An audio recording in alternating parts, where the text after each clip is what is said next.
நாம் தமிழர் கட்சியின் தலைவர் சீமான் அவர்களை வன்மையாக கண்டிக்கிறோம். முக்குளத்தோர் பற்றி தவறாக பேசியதாக கூறி நாம் தமிழர் கட்சி ஒருங்கிணைப்பாளர் சீமானை முக்குளத்தோர் சமூகத்தை சேர்ந்த ஒருவர் கடுமையாக விமர்சனம் செய்து வெளியிட்டிருக்கும் வீடியோ இணையத்தில் வைரலாகி வருகிறது. நடந்து முடிந்த தேர்தலில் எங்களது தலைவர் பாசமிகு அண்ணன் டிடிவி தினகரன் அவர்கள் வேட்பாளர்களை நிறுத்தப்படாத காரணத்தினால் எனது ஓட்டும் எனது குடும்பத்தினர் ஓட்டும் வீண் போகக்கூடாது, வேஸ்டாகக்கூடாது என்ற ஒரே காரணத்தினால் நான் தமிழர் கட்சி உனக்கு எங்கள் ஓட்டெல்லாம் உனக்கு போட்டிருக்கோம், அதுவும் ஓட்டு போட்டு ஃபோட்டோ எடுத்து இப்படி இந்த மாதிரி விரலை காட்டி எனது ஓட்டு தனித்து நிற்க தைரியமுள்ள வீரனுக்கு என்று சொல்லி ஃபேஸ்புக்கில் போட்டு விட்டேன். இப்போ தான் தெரியுது ஒரு முட்டா பயலுக்கு ஒரு லூசு பயலுக்கு ஓட்டு போட்டோமேங்கிறது எனக்கு மனம் வருத்தமாக இருக்குது. முக்குளத்தோரை இவ்வளோ இழிவாக பேசுதியே, நீ சோறை திங்கியா இல்லை பீய திங்கியா? உனக்கு இருந்த ஒரு மரியாதையை நீயே கெடுத்துக்கிட்ட. இனத்தை பற்றி இன உணர்வை பற்றி உனக்கு என்ன தெரியும்?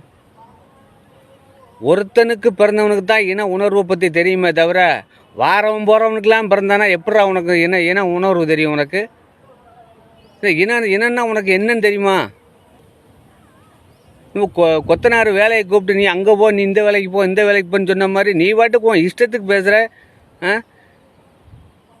2000 வருஷத்துக்கு முன்னாடி இருந்து முக்குளத்தூர் யார் என்ன எது எங்களுக்கு தெரியாதா? நீ சொல்லி தான் நாங்கள் புரிஞ்சுக்கிடணுமா? எவ்வளோ அசால்ட்டாக சொல்லுத? சோத்தை திங்கியா இல்லாட்டி பீய திங்கியா? கொஞ்சம் கூட உனக்கு அறிவில்லை. விருந்தாளிக்கு பிறந்தவன் மாதிரி பேசாத, ஒருத்தனுக்கு பிறந்த மாதிரி பேசு. வந்தவன் போனவங்களாம் பிறந்தவன் தான் இந்த மாதிரி பேசுவான். ஒரு நாளைக்கு ஒரு பேச்சு, மறுநாளைக்கு ஒரு பேச்சு. நீ என்ன லூசு பயலா? ஆஸ்பத்திரியில் போய் சேர்க்கணும். அவனியா லூசு பைய மாதிரி பேசிக்கிட்டு இருக்க? கொஞ்சம் கூட மரியாதை இல்லாமல் முக்குளத்தோர்களை பற்றி கீழ்த்தனமாக இனிமேல் பேசினால் என்ன நடக்கும் என்பதை புரிந்துகொள். காசு எவ்வளோ காசு தான் வாங்கினேன்? காசு கொடுத்தவனுக்கெல்லாம் பேசுவியா? இப்போ கட்சி என்ன மைத்துக்கு உனக்கு கட்சி?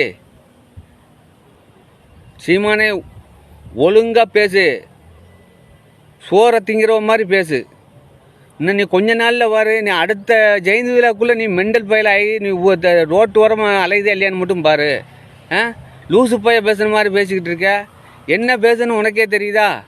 உனக்குள்ள மரியாதையை நீயே கெடுத்துக்கிட்ட. சீமானே மறுபடியும் சொல்லுதேன், முக்குளத்தோரை பற்றி இழிவாக பேசுனேன்னா நீ வம்ப போயிடுவ. மானங்கட்ட நாய, நீ என்ன பேசினாலும் கேட்டுக்கிட்டே இருப்பாங்கன்னு நினச்சேன் நீயே? நீ வெறும் மானு தான். நாங்கள் ஓட்டு போட போய் தான் நீ சீமா. பார்த்துக்கோ, நீ ஒன்றும் இல்லாத வெறும் பயலாக ஆயிடுவா. பார்த்துக்கோ, ஒழுங்காக பேசு. 4 பேர் வேணும்னு சொல்லு.